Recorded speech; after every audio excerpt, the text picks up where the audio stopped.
The galaxy's last hope. The emergency session of the Galactic Council had been running for 18 hours straight.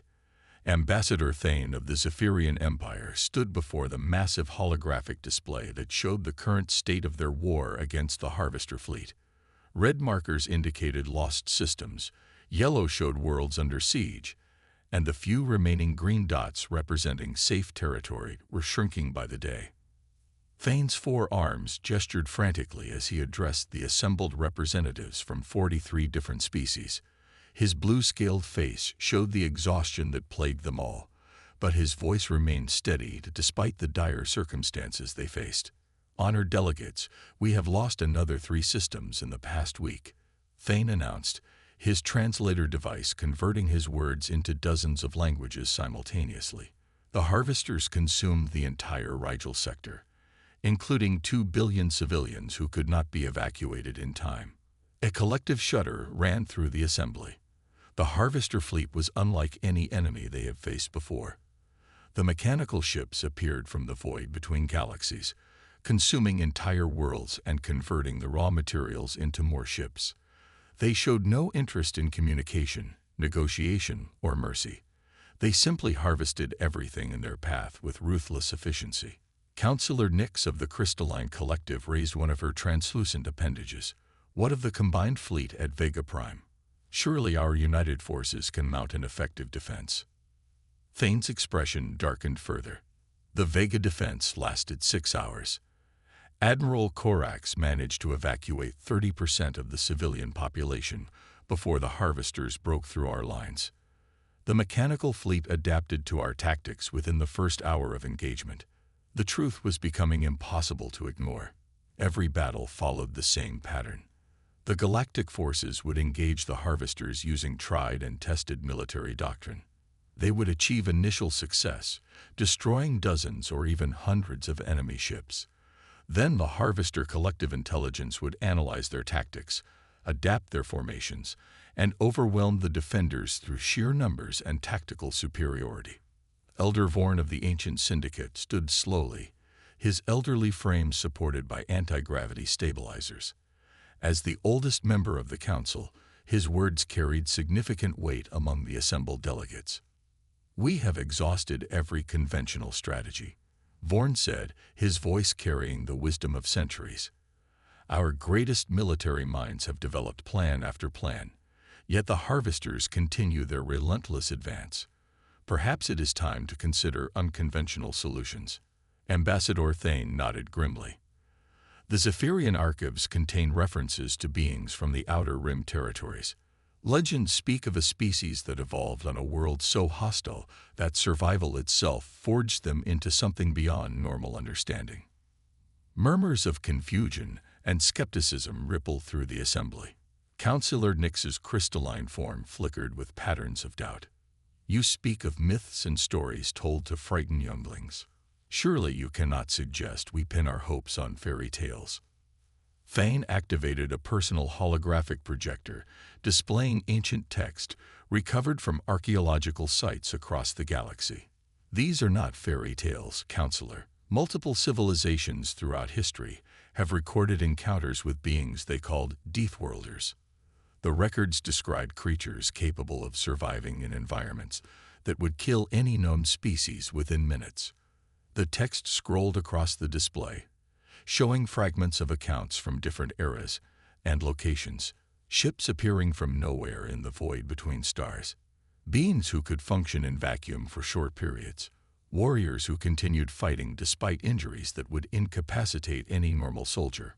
"According to these records, they come from a system designated Sol 3, Thane continued, "a planet they call Earth, located in what we consider the galactic wasteland. The world itself is described as actively hostile to life, with an atmosphere containing corrosive oxygen, violent weather patterns, and tectonic instability." Elder Vorn leaned forward with interest. "What makes you believe these beings still exist? The most recent accounts are over 2 centuries old." Thane's expression became more animated. 3 months ago, our deep space monitoring stations detected unusual energy signatures from the direction of the Sol system. The readings were unlike anything in our databases, but they suggested massive technological activity in that region. Counselor Nix's skepticism was evident in her tone. Even if these humans exist, why would they help us? What could we possibly offer beings capable of surviving on such a hostile world? The question hung in the air as the assembled delegates considered their options. The mathematical reality was undeniable. At their current rate of loss, the Harvester fleet would reach the core worlds within 6 months. Every simulation showed the same result: total extinction of galactic civilization. Ambassador Thane straightened his shoulders, drawing upon reserves of determination he did not know he possessed. We will send a message to the Sol system, a simple request for aid from those who might understand what it means to face extinction. The debate continued for hours, but eventually the Council reached its decision. The message was crafted carefully, translated into mathematical concepts that any intelligent species could understand, and broadcast toward the Outer Rim territories where Earth was supposed to exist. The transmission was brief but carried the weight of 43 civilizations facing annihilation. To the inhabitants of Sol 3, the galaxy burns. Mechanical harvesters consume all life. We face extinction. If you exist, if you can hear this message, we need those who know survival against impossible odds. 3 days passed with no response. Then something answered from the void. The reply came in a language that no galactic computer could initially translate, but the mathematical concepts were universal.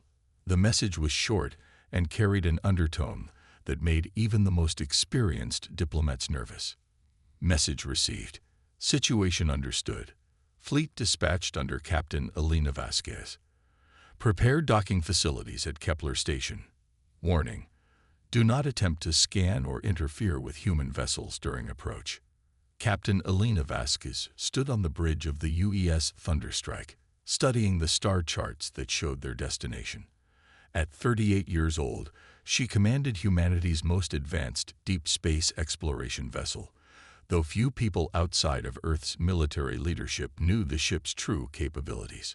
Her dark eyes reflected the blue glow of the navigation displays as she considered the mission ahead. First contact with an alien civilization was something humanity had prepared for, but not under these circumstances. The galactic distress call had reached Earth's monitoring stations with a clarity that suggested the aliens possessed sophisticated communication technology. Captain called Lieutenant Commander Marcus Chen from the communication station. Earth Command is requesting final confirmation of mission parameters. Vasquez activated her command console, opening a secure channel to Earth's Unified Defense Command. The face of Admiral Sarah Mitchell appeared on the screen, her expression showing the gravity of the situation they faced.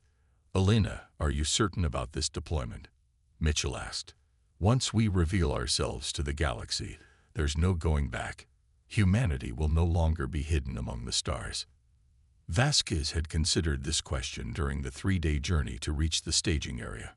Earth's policy of technological concealment had protected humanity for decades, allowing them to develop advanced systems while remaining invisible to potential threats. But the alien message had changed everything.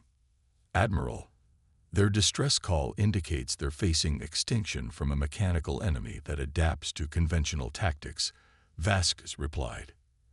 "If this harvester fleet is as dangerous as they claim, Earth will eventually become a target regardless of our concealment." Mitchell nodded slowly.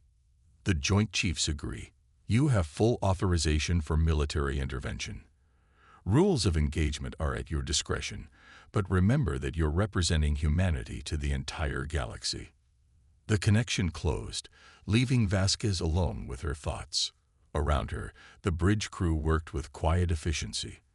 These were among Earth's finest military personnel, selected for this mission because of their ability to function under extraordinary circumstances. Commander Lisa Park, the ship's tactical officer, looked up from her displays. "Captain, we're approaching the edge of their territory. Long-range sensors are detecting massive debris fields consistent with recent battle damage." Vasquez moved to the tactical station, studying the sensor readings. The destruction was extensive, covering multiple star systems. Whatever these harvesters were, they had devastated an area of space larger than Earth's entire explored region. "What's your assessment, Lisa?" Vasquez asked. Park's expression was grim. The attack patterns suggest overwhelming numerical superiority combined with adaptive tactics. The defenders appear to have used standard formation fighting, but the debris indicates they were systematically outmaneuvered. "Captain," called Ensign David Torres from the helm. "We're receiving a transmission from something called Kepler Station. They're requesting identification and approach vectors." Vasquez activated the main communication system. "This is Captain Elena Vasquez of the United Earth ship Thunderstrike. We received your distress call and are responding with military assistance. Request permission to dock and meet with your command structure." The response came quickly, tinged with relief and curiosity. "Captain Vasquez, this is Ambassador Thane of Kepler Station. Your arrival is most welcome. We are transmitting docking coordinates and safety protocols. Be advised that our facilities were not designed for vessels of your apparent size." Vasquez smiled slightly. The UES Thunderstrike was indeed massive by galactic standards, but it was only one ship in humanity's response fleet. Following behind at careful intervals were 6 additional vessels, each carrying specialized equipment and personnel for different aspects of the mission ahead. As Kepler Station came into view, Vasquez was impressed by the engineering involved. The station was a marvel of cooperative construction, clearly built by multiple species working together. Docking bays designed for different atmospheric requirements, communication arrays using various technological approaches, and defensive systems that showed creative solutions to complex problems. But she also noticed the signs of recent damage. Entire sections of the station showed blast scarring and emergency repairs. The defensive fleet surrounding the station was pitifully small compared to the threat they faced. "Tactical assessment," Vasquez asked quietly. Commander Park studied her displays before responding. "They're brave, Captain. Their technology is sophisticated but built for defense and minimal casualties. Against an enemy that adapts and overwhelms through numbers, they're completely outmatched." Vasquez nodded. The situation was clear. The galactic civilizations had developed their military doctrine for wars between rational beings who valued survival and minimizing losses. The Harvester fleet operated under no such constraints, making conventional tactics worse than useless. "Signal the fleet," Vasquez ordered. "Maintain stealth positions but prepare for immediate deployment. And Lisa, initiate Protocol 7 preparations." Commander Park's expression became serious. Protocol 7 meant weapons-free, no restrictions on collateral damage, and authorization to use humanity's most advanced military technology. It meant they were preparing for total warfare against an enemy that showed no mercy. As the UES Thunderstrike approached Kepler Station, Captain Vasquez knew that the next few hours would change the course of galactic history. Humanity was about to reveal itself to the universe, and they would do so as the Deathworlders, the galaxy had called for in its darkest hour. The Deathworlders arrive. The docking bay of Kepler Station had been hastily reconfigured to accommodate the human vessel, but even so, the UES Thunderstrike barely fit through the enlarged opening. Ambassador Thane watched through the observation windows as the massive black ship maneuvered into position with surprising grace for something so large. The human ship was unlike anything in the galactic database. Its hull absorbed light rather than reflecting it, giving the vessel an ominous appearance that made experienced spacers nervous. Strange protrusions jutted from its surface at seemingly random angles, though Thane suspected they served specific tactical purposes that his people did not understand. "Ambassador," called Commander Zixel from the communication station. "The human vessel is requesting atmospheric compatibility data for their delegation." Thane nodded, though his attention remained focused on the alien ship. "Provide them with standard environmental specifications, and Commander, increase security presence around the docking bay. We do not know what to expect from these beings." An hour later, Captain Elena Vasquez walked through the station's corridors flanked by 3 of her senior officers. Thane had expected monsters based on the legends, but the humans appeared remarkably similar to several species already known to the galaxy. They walked upright on 2 legs, possessed bilateral symmetry, and showed obvious intelligence in their movements and expressions. What set them apart was more subtle. The humans moved with a fluid alertness that suggested they were constantly evaluating their surroundings for potential threats. Even in the presumably safe environment of the station, they maintained positions that provided clear lines of sight and quick access to exits. Captain Vasquez extended her hand in what Thane had learned was a human greeting gesture. "Ambassador Thane, thank you for accommodating our vessel. I understand your situation is urgent." Thane clasped the offered hand, noting the surprising strength in the human's grip. "Captain Vasquez, your arrival gives us hope.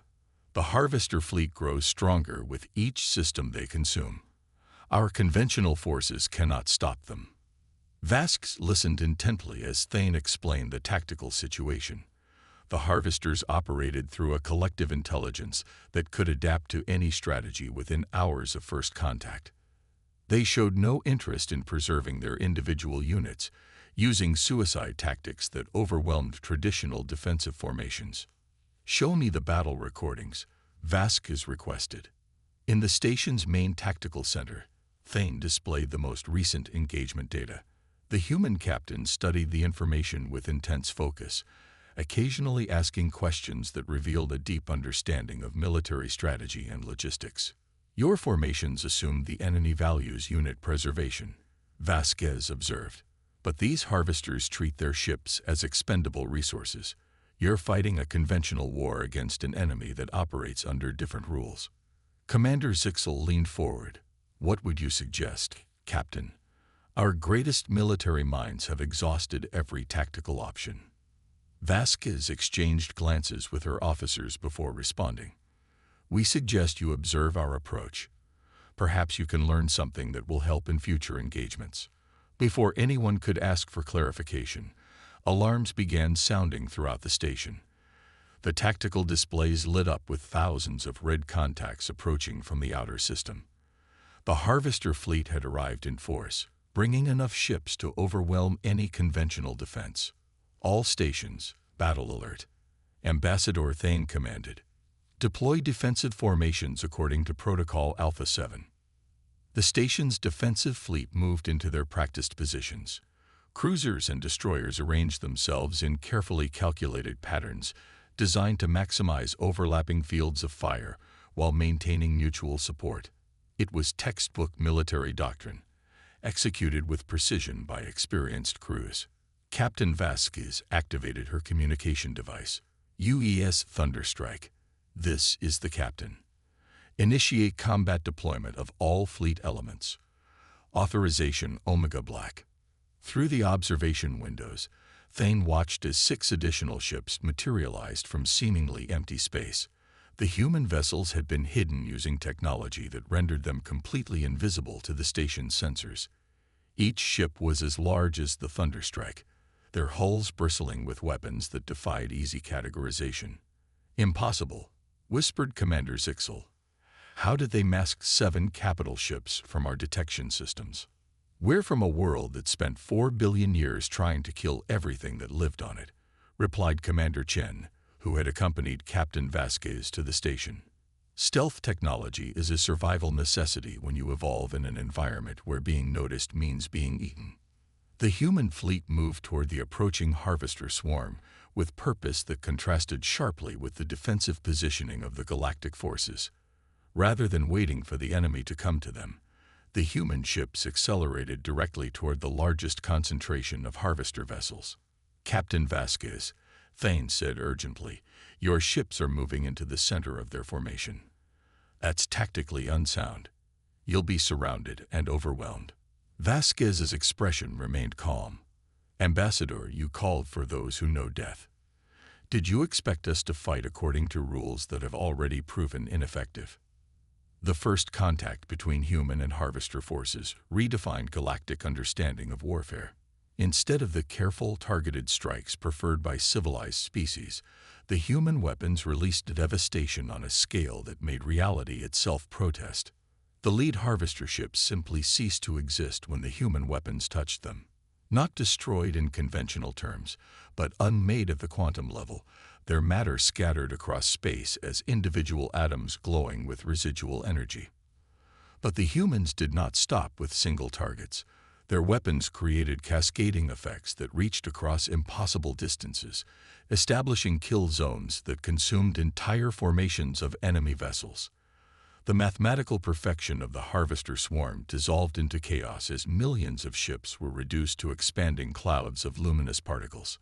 Commander Zixel stared at the tactical displays in shock. This is impossible. No weapon can affect such a large area simultaneously.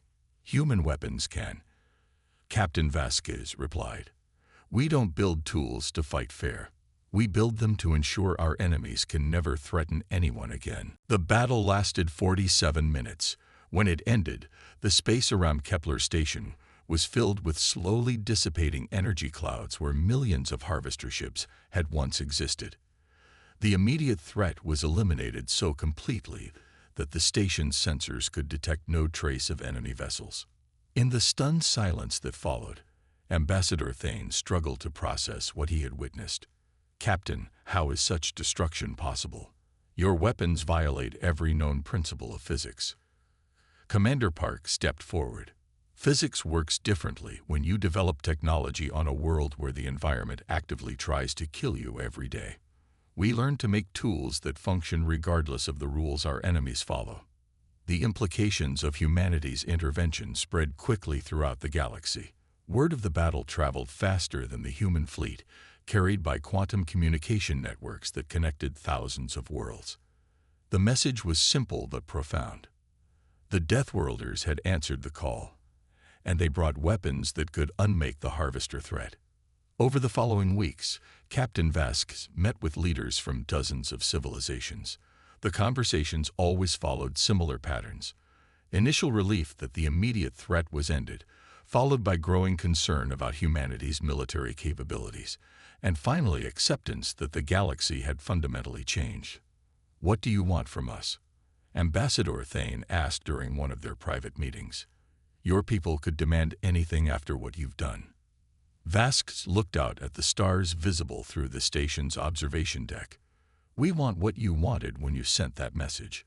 We want to survive. The universe is full of threats, and facing them alone makes no sense when we could face them together. The integration of humanity into galactic civilization proceeded cautiously. Earth's advanced technology was gradually shared with trusted allies, while human military doctrine began influencing how the galaxy approached warfare against existential threats. But perhaps the most important change was philosophical. The galaxy had learned that some enemies cannot be reasoned with, negotiated with, or defeated through conventional means. Sometimes survival requires those willing to cross lines that civilized beings prefer not to acknowledge. The Deathworlders had answered the call for help, and in doing so, they had shown the galaxy what it truly meant to fight for survival against the darkness between the stars. Humanity had revealed itself to the universe not as conquerors or destroyers, but as the guardians the galaxy never knew it needed. In the years that followed, when new threats emerged from the void, the response was swift and decisive. The galaxy had learned the most important lesson Earth could teach. Sometimes the only way to preserve civilization is to embrace the warriors who understand that some battles can only be won by those willing to become monsters to defeat true evil. The stars were no longer dying, and Captain Elena Vasquez knew that humanity had found its place among them as the shields that stood between light and darkness, ready to pay any price to ensure that life itself could continue to flourish in an often hostile universe.